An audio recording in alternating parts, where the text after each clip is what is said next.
Assalamualaikum yang berbahagia Ustaz Abdul Somad. Waalaikumsalam warahmatullahi wabarakatuh. Apabila seorang itu bertaubat dari segala dosanya, akan terhapus dosanya dari buku catatan amal. Betul. Dia tuliskan pula ayatnya. Wa tara kulla ummatin jasiyah. Engkau akan melihat tiap-tiap umat itu nanti akan berlutut cemas kerana ketakutan menunggu panggilan. Kullu ummatin tud'a. Setiap umat akan dipanggil ila kitabiha, kepada buku catatan amalnya. Al-yauma, hari ini kata Allah, tujzauna ma kuntum ta'malun. Kamu akan dibalas dengan amal kamu. Hai fulan, ini buku amalmu. Iqra kitabak, baca buku catatan amalmu. Kita pun mula membaca buku catatan amal. Dari mulai cover, dosa. Bab 1 dosa. Bab 2 dosa. Footnote pun dosa juga. Penutup pun dosa juga. Sampai-sampai orang itu berkata, mali hadzal kitab, mengapa buku catatan dosa saya ini la yughadiru saghiratan wala kabiratan, semua yang kecil-kecil, semua yang besar-besar ada di sini. Bahkan yang aku lupa pun ada juga dicatat. Bahkan yang tak dapat direkod oleh CCTV pun ada juga di situ. Mengapa ada ini? Mana soalannya? Adakah apabila seorang itu bertobat dari dosa, dosanya akan hapus? Bila kita bertobat, dosanya ditutup, tidak dihapus. Makanya disebut kafarah. Kafarah dari bahasa Arab. Mungkin orang putih pun mengambil dari kafarah itu juga. Kafarah, cover dia tutup. Tapi bila kita buat baik, cover dia buka. Yang dah tobat-tobat, dia tutup. Bila buat dosa balik, dia buka. Makanya kita minta taubatan nasuha, taubat nasuha hingga mati, istiqamah. Allahumma rzuqnal istiqamah. Ya Allah, kami yang sudah bertaubat, yang dosa kami sudah Engkau tutup, berikan kami istiqamah sampai malaikat maut mencabut nyawa kami dalam husnul khatimah insyaallah. Bila kita istiqamah, Allah bagi 3. Illa man taba, siapa yang taubat, wa amana, beriman, wa amila amalan salihah, beramal saleh dia. Ulaika, mereka itu kata Allah, yubaddilullah, diganti Allah sayyiatihim, semua dosa-dosa mereka dulu. Mereka pakai narkotika, mereka pakai dosa, mereka judi, mereka zina. Yubaddilullahu sayyiatihim hasanat.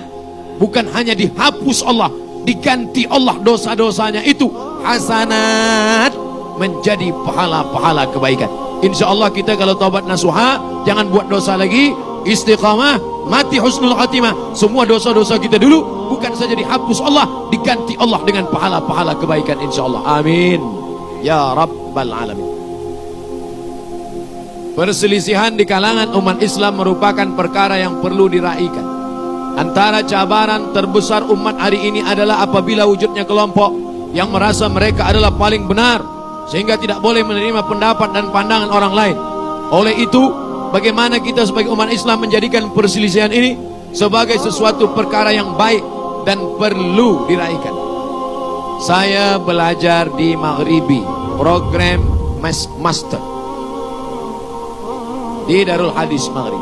Saya pun pergi ke pasar, hendak membeli ikan. Belanja, beli ikan, beli sayur, pergi ke pasar. Terdengar suara azan zuhur. Allahu Akbar, Allahu Akbar. Saya pun pergi ke surau di pasar, ambil air wudhu. Saya ambil air, saya basahi rambut saya sikit. Ambil air, basah sikit.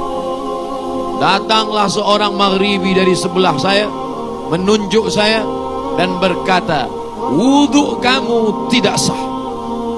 La yasih, wudhu tidak sah. Saya tak lawan dia, bukan kerana saya alim, tapi kerana badan dia besar. La yasih, wudhu tak sah. Saya diam saja, saya tetap wudhu. Tak lama setelah itu datang seorang yang nampaknya seperti pelajar penuntut ilmu. Nampaknya dia alim.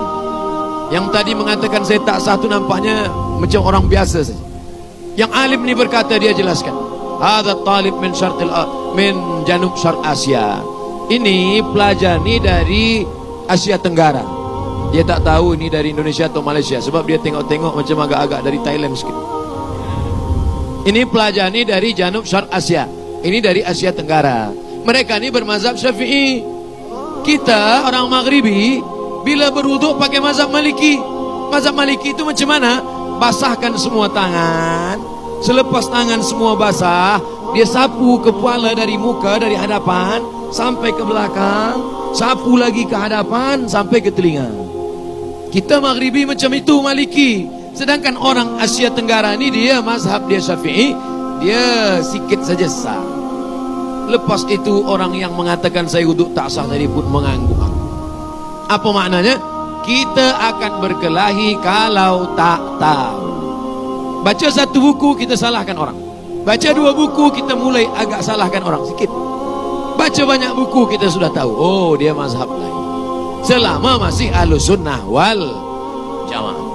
Tapi kalau tak Ahlus Sunnah wal Jamaah, Ustaz Somad, ya, itu ada jiran saya minum khamar, tak apa-apa. Ada juga mazhab yang membolehkan. Oh tak ada. Tentang masalah khamar ni tak ada ikhtilaf. Ada perkara-perkara yang ikhtilaf, tapi ada perkara yang tak ikhtilaf. Bila kita ingin mengecilkan perkara khilaf ini, kita mesti banyak baca fiqh perbandingan mazhab. Kata orang Melayu, kalau hendak mencincang sampai ke landasan, kalau memotong, potonglah sampai ke landasan. Jangan potong-potong tanggung. Malam ini dari maghrib ke isya kita akan bahaskan masalah menyentuh lelaki dan perempuan yang tak mahram, batal apa tak batal. Menurut Syafi'i batal. Menurut Maliki bersentuh saja tak ada nafsu tak batal. Menurut Hanafi bersentuh pun kalau ada nafsu tak batal. Karena makna aula mastumun nisa, maaf, bila dia jima baru batal. Sebutkan dalil-dalilnya, sebutkan mazhab-mazhabnya. Tapi saya yang berpegang pada mazhab Syafi'i tetap mengamalkan mazhab Syafi'i. Maka banyak kaji perbedaan fiqh, insya-Allah ini dapat membuat kita lebih menghormati mazhab orang lain. Kalau tidak, kita sama seperti orang yang menengok gajah tapi hanya melihat ekornya saja.